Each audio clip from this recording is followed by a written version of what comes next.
안녕하세요. 아내연습생 써니입니다. 오늘 늦게 업로드를 해서 너무너무 죄송합니다. 사실은 저희 남편이 멀리 오랫동안 떠나게 돼서 제가 남편과 좀 시간을 보내느라고 미리 영상을 녹화해 놓지 못했어요. 그래가지고 지금에서야 올리게 되는 점 양해 부탁드립니다. 오늘은 창세기 18장에서 20장까지 한번 읽어볼게요. 함께 가시죠. Let's go! Genesis chapter 18. The Lord appeared to Abraham near the great trees of Mamre, while he was sitting at the entrance to his tent in the heat of the day. Abraham looked up and saw 3 men standing nearby. When he saw them, he hurried from the entrance of his tent to meet them and bowed low to the ground. He said, "If I have found favor in your eyes, my Lord, do not pass your servant by. Let a little water be brought, and then you may all wash your feet and rest under this tree. Let me get you something to eat, so you can be refreshed, and then go on your way, now that you have come to your servant." "Very well," they answered. "Do as you say." So Abraham hurried into the tent to Sarah. "Quick," he said, "get 3 seahs of the finest flour and knead it and bake some bread." Then he ran to the herd and selected a choice tender calf and gave it to a servant who hurried to prepare it. He then brought some curds and milk and the calf that had been prepared and set these before them. While they ate, he stood near them under a tree. "Where is your wife Sarah?" they asked him. "There in the tent," he said. Then one of them said, "I will surely return to you about this time next year, and Sarah your wife will have a son." Now Sarah was listening at the entrance to the tent, which was behind him. Abraham and Sarah were already very old, and Sarah was past the age of childbearing. So Sarah laughed to herself as she thought, "After I am worn out and my Lord is old, will I now have this pleasure?" Then the Lord said to Abraham, "Why did Sarah laugh and say, 'Will I really have a child now that I am old?' Is anything too hard for the Lord? I will return to you at the appointed time next year, and Sarah will have a son." Sarah was afraid, so she lied and said, "I did not laugh." But he said, "Yes, you did laugh." When the men got up to leave, they looked down toward Sodom, and Abraham walked along with them to see them on their way. Then the Lord said, "Shall I hide from Abraham what I am about to do? Abraham will surely become a great and powerful nation, and all nations on earth will be blessed through him.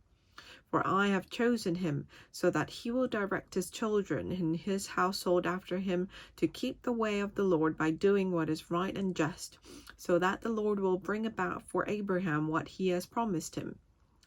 Then the Lord said, "The outcry against Sodom and Gomorrah is so great and their sin so grievous that I will go down and see if what they have done is as bad as the outcry that has reached me.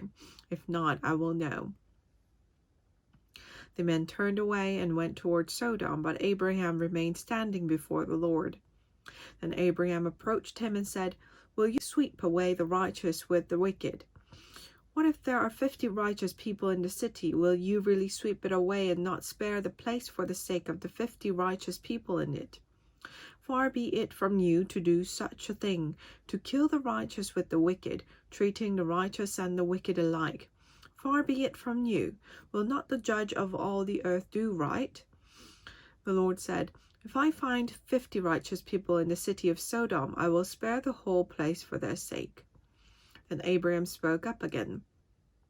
"Now that I have been so bold as to speak to the Lord, though I am nothing but dust and ashes, what if the number of the righteous is 5 less than 50? Will you destroy the whole city for lack of 5 people? If I find 45 there," he said, "I will not destroy it."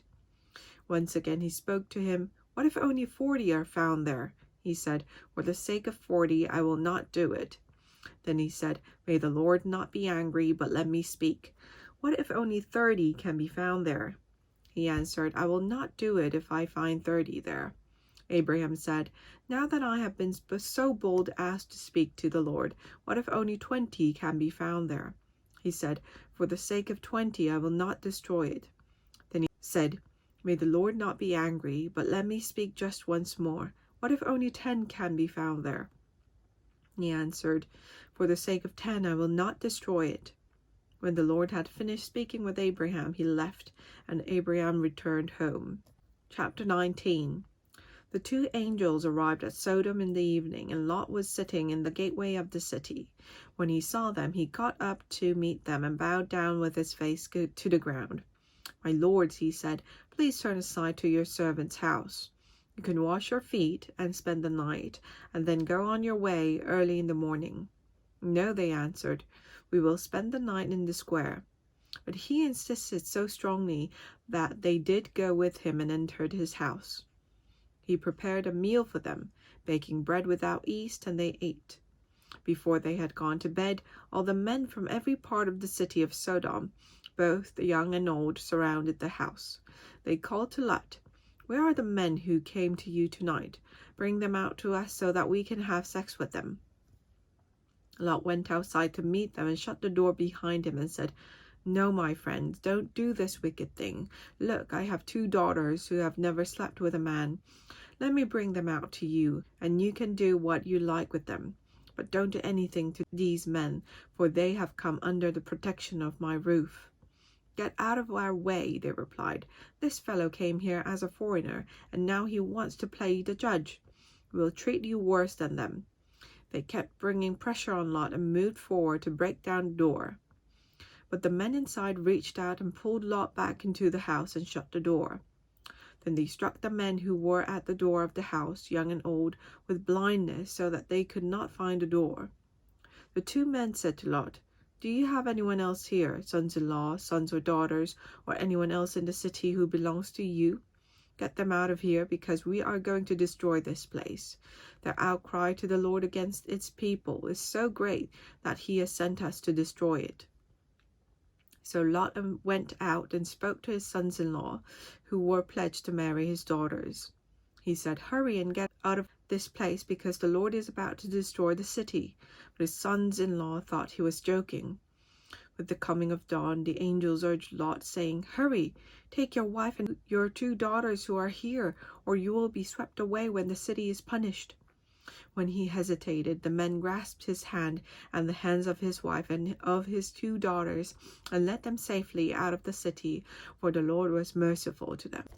As soon as they had brought them out, one of them said, "Flee for your lives. Don't look back, and don't stop anywhere in the plain. Flee to the mountains, or you will be swept away." But Lot said to them, "No, my lords, please. Your servant has found favor in your eyes, and you have shown great kindness to me in sparing my life. But I can't flee to the mountains. This disaster will overtake me, and I'll die.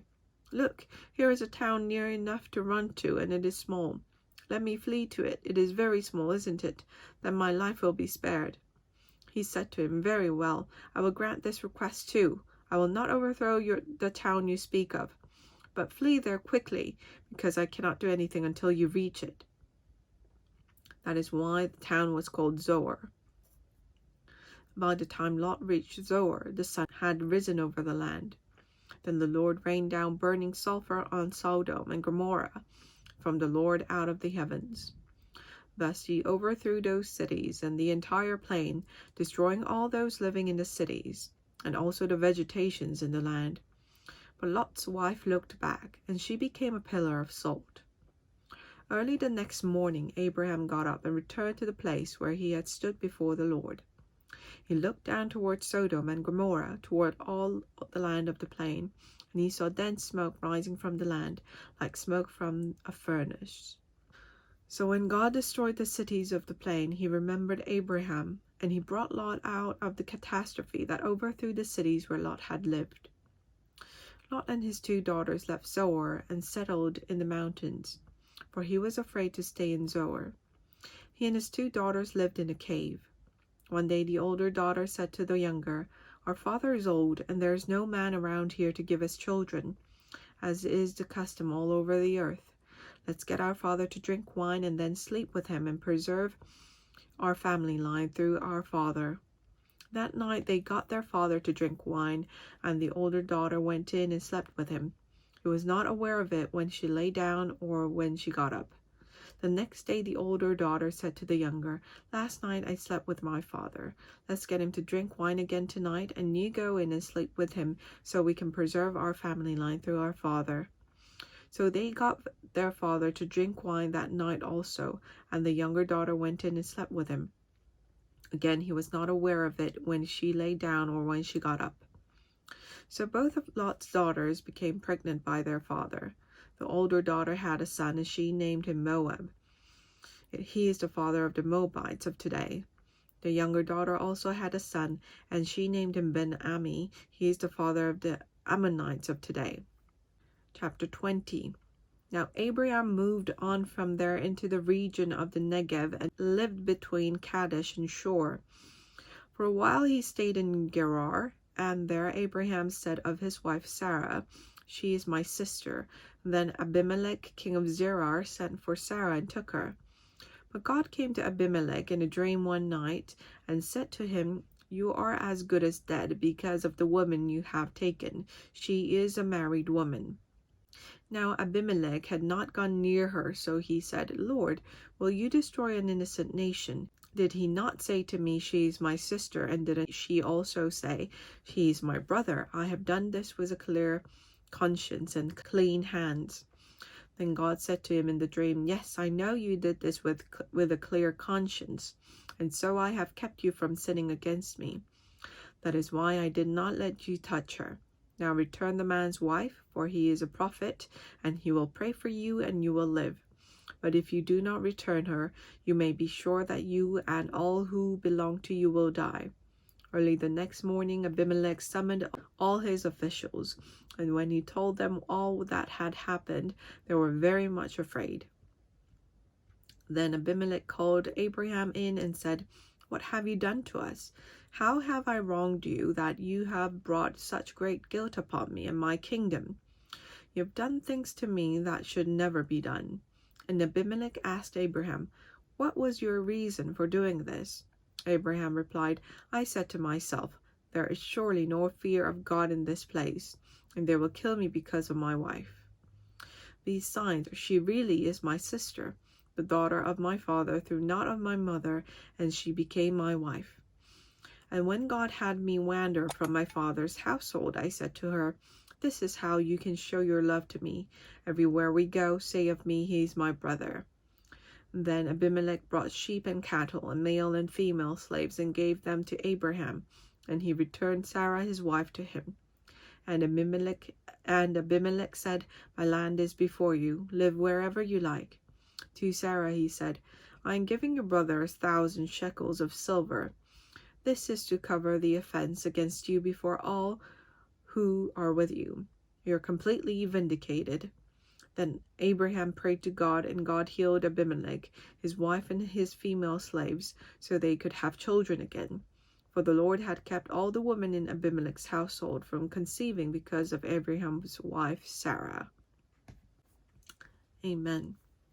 소돔과 고모라의 멸망 장면에서 롯이 아무리 천사들이 나가라고 경고를 했음에도 불구하고 이제 멈칫멈칫하자 손까지 잡아가면서 이제 끄는 모습 보면서 정말 하나님께서 사랑하시는 사람들은 어떻게든 지켜주시는구나 하는 그런 마음이 들어서 저한테 조금 위안이 됐던 것 같아요. 네, 오늘도 함께 해주셔서 감사드리고 저희 같이 창세기 여정 함께 해요. 그러면 안녕!